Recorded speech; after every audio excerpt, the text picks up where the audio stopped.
They said it could never happen, that a poor landlocked country like Burkina Faso, scarred by poverty, battered by instability, and forgotten by the world, could never dream, let alone lead. But today, something unthinkable is unfolding in the heart of West Africa. A revolution powered not by guns, but by rivers. Not by promises, but by action. Captain Ibrahim Traore has just unveiled an $800 billion project that dares to do the impossible, electrify the future of an entire continent, and do it without the West. For decades, Africa has lived in the shadows of broken promises. Children studying under kerosene lamps, mothers losing babies because hospital ventilators could not run, crops withering under the sun because pumps had no power. Generation after generation told to wait for aid, for charity, for rescue, but no more. This is not just a plan to build dams. This is a declaration of war against the darkness. It is a cry of dignity from a people long silenced. It is the rise of a new Africa, proud, prepared, and unafraid to take its destiny into its own hands. I have cried countless times seeing barefoot children wearing torn clothes, their bellies sunken from hunger. I keep asking myself, why is Africa so poor? Has God forgotten our continent? Is it because we lack energy, especially electricity, that we remain trapped in poverty? We have endured for far too long, but we will not rise through anger. We will rise through strength, unity, courage, and the will to learn, connect, and give everything we have. Let God witness our bravery. Let the world stop looking down on Africa. Share this video for a resilient and prosperous Africa. Comment where you are watching from so we know that Africa is not forgotten. Like and subscribe to support the rise of a stronger, freer, and more beautiful Africa. Captain Traore is not asking for permission. He is building 11 colossal dams along the Mohune River to light up 15 countries, train a generation, and unleash the strength Africa always had, but was never allowed to show. This is the story of how Burkina Faso, once ignored, is becoming the beating heart of a continent. And it starts with one question: what happens when Africa stops waiting and starts building? For millions across Africa, electricity is not a right. It is a distant dream. As the sun sets over rural villages, homes are swallowed by darkness. In places like Burkina Faso, nightfall means silence, stillness, and survival. Schools are shuttered early. Hospitals struggle to keep medicines cold, surgeons rely on candlelight, and families gather around open fires inhaling smoke just to see their children eat. This is not just a lack of electricity, it is a crisis that steals futures. A child who cannot study after sunset loses the chance to break free from poverty. A mother who cannot refrigerate milk must watch her baby grow weak. A clinic without power turns routine illness into a death sentence. This is the daily life of millions across West Africa, not because they lack intelligence or ambition or faith, but because the systems meant to support them were never built. And the world has grown used to it. Year after year, reports warn of energy poverty in Africa. Foreign delegations offer handshakes and aid packages, but the lights never come on. Generations grow up in darkness, told to wait for solutions that never arrive. It is not just frustrating, it is humiliating. A continent rich in rivers, sun, and wind, yet still kneeling for permission to turn on the lights. But something has changed. People are tired of waiting. They are tired of being statistics in someone else's report. In Burkina Faso, a movement has begun, not from international agencies, but from within. A movement that says we will not accept darkness as destiny. We will not let our children grow up believing power is only for the rich. This crisis is no longer being ignored. It is being challenged, not by promises, but by action. And at the center of this action stands a young soldier with a vision. He is not just trying to bring electricity, he is trying to bring justice. His name is Captain Ibrahim Traore. And what he's building is not just energy, it is hope flowing in megawatts and mega dreams. Captain Ibrahim Traore was not born into power. He did not inherit a fortune or rise through political favor. He emerged from the heart of a broken nation shaped by hardship, driven by purpose, and called by destiny. At just 34 years old, he became the youngest head of state on the African continent, not through ceremony, but through courage. And when he looked at his country, he saw what others refused to see, not weakness, but potential. While many leaders traveled the world begging for aid, Traore looked inward. He saw the Mohune River, long neglected, barely harnessed, not as a barrier, but as a gift. Where others saw muddy water, he saw flowing power. Where others saw risk, he saw revolution. He imagined something that few dared to say out loud, that a single African river could electrify an entire region. that the rivers of Burkina Faso, carved through dry savannas and rocky highlands, could become the veins of a continent reborn. And so he began, not with fanfare but with concrete, not with empty speeches but with excavators, engineers, and determination. His vision, a vast hydroelectric system built around 11 colossal dams along the Mohune River, not just to power homes in Ouagadougou or Bobo Dioulasso, but to send electricity to 15 West African nations. It is a plan so massive, so daring that even global powers were stunned. This is not just engineering, it is a revolution not of arms but of infrastructure. What makes Traore different is not just his ambition, it is his refusal to wait. He did not turn to the same nations that had drained Africa's resources for decades. Instead, he turned to new partners, Cuba, Iran, Brazil, countries with no colonial chains, only mutual respect. They sent engineers. He sent workers. And together they began building the impossible. Burkina Faso, a country long dismissed as too poor, too small, too unstable, is now leading Africa's most ambitious energy project. And at the center of it all stands a man with no crown, no golden palace, just boots, a uniform, and a dream. Captain Ibrahim Traore is not just constructing dams, he is constructing dignity, not only for his people but for every African child told they must wait their turn. He is proving that Africa does not need to be saved. Africa needs to be unleashed. $800 billion. It is a number that startled economists and silenced skeptics. For a country like Burkina Faso, with no coastline, limited exports, and decades of hardship, such a price tag seemed absurd. But to Captain Ibrahim Traore, it was not a cost. It was an investment. Not just in concrete and steel, but in sovereignty.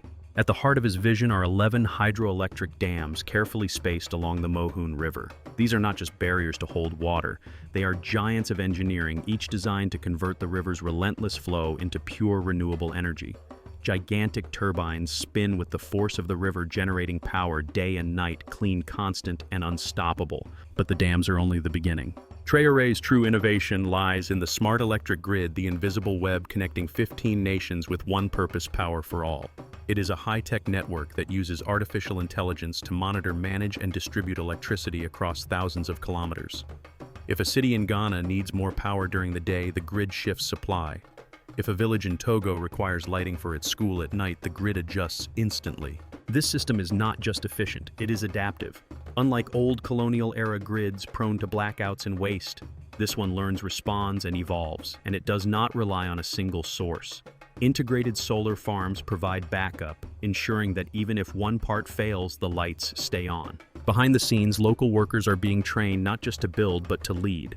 Young technicians in Burkina Faso now program AI systems, install turbines, and manage operations once reserved for foreign contractors.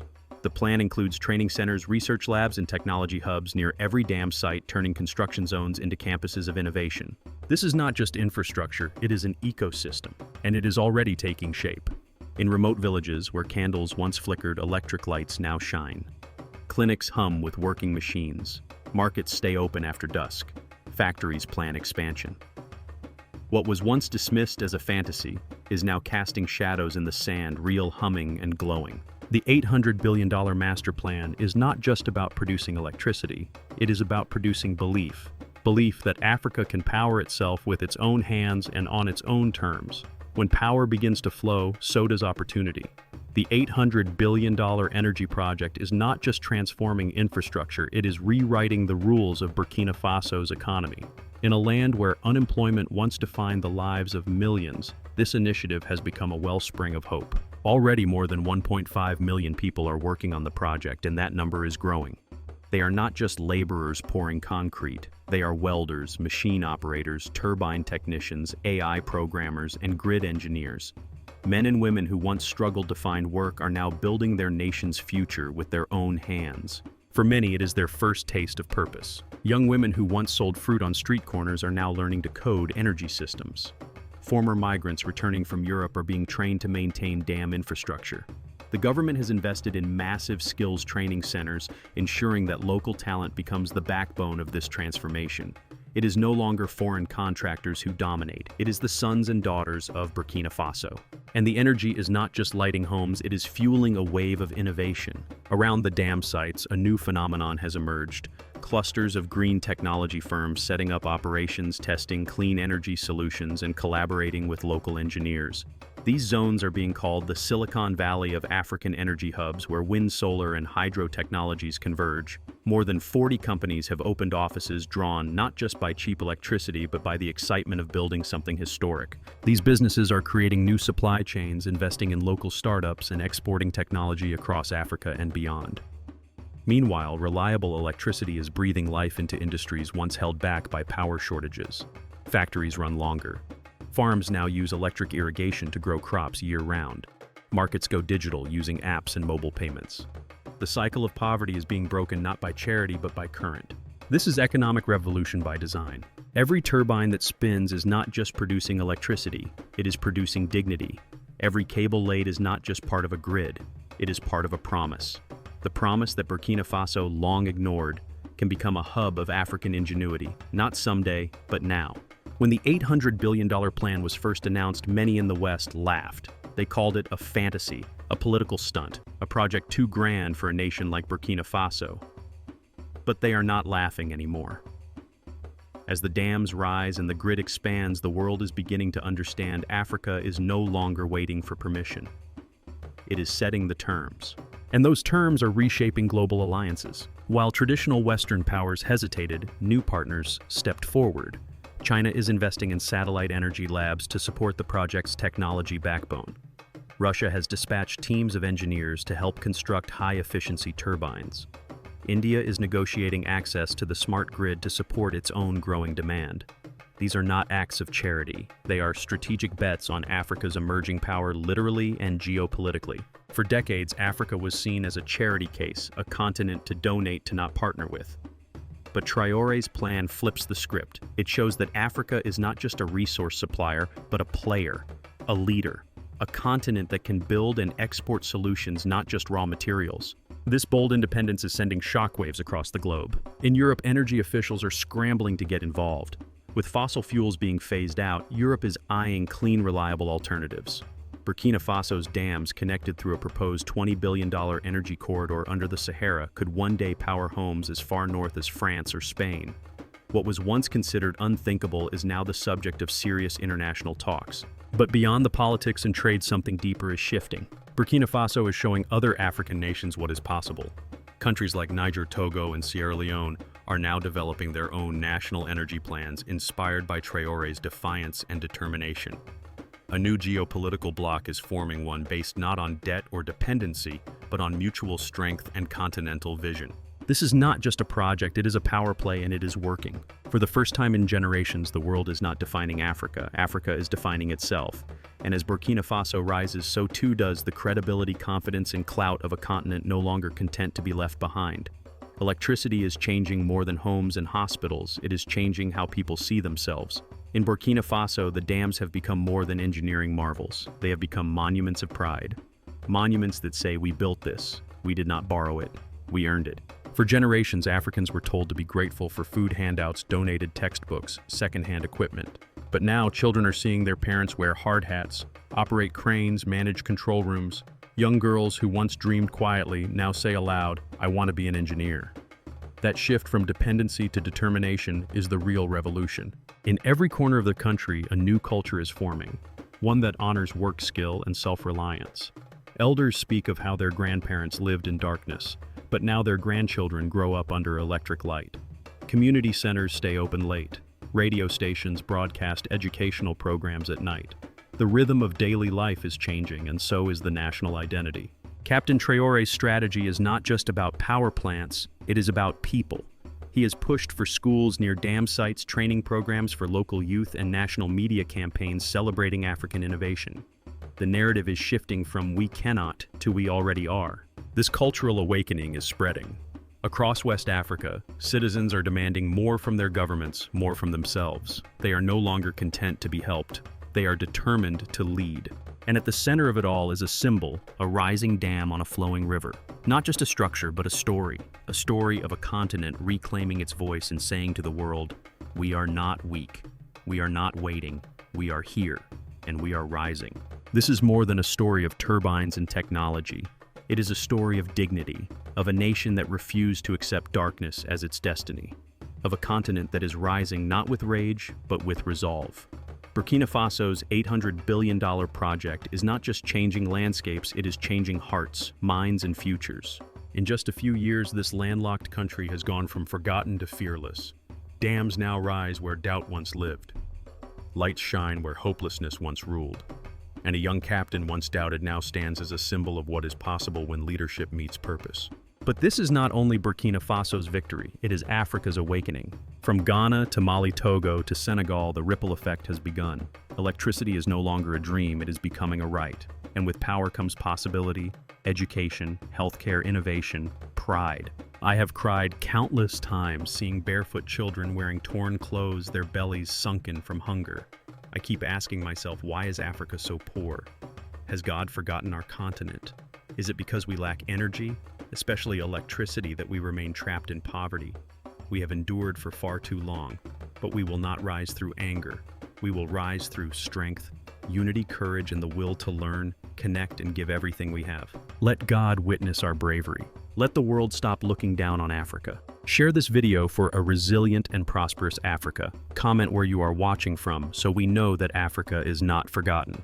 Like and subscribe to support the rise of a stronger, freer, and more beautiful Africa. Because this is not the end, it is only the beginning. Here is a letter sent by two friends expressing their feelings. My name is Mariam and I live in a small village near Tamale in northern Ghana.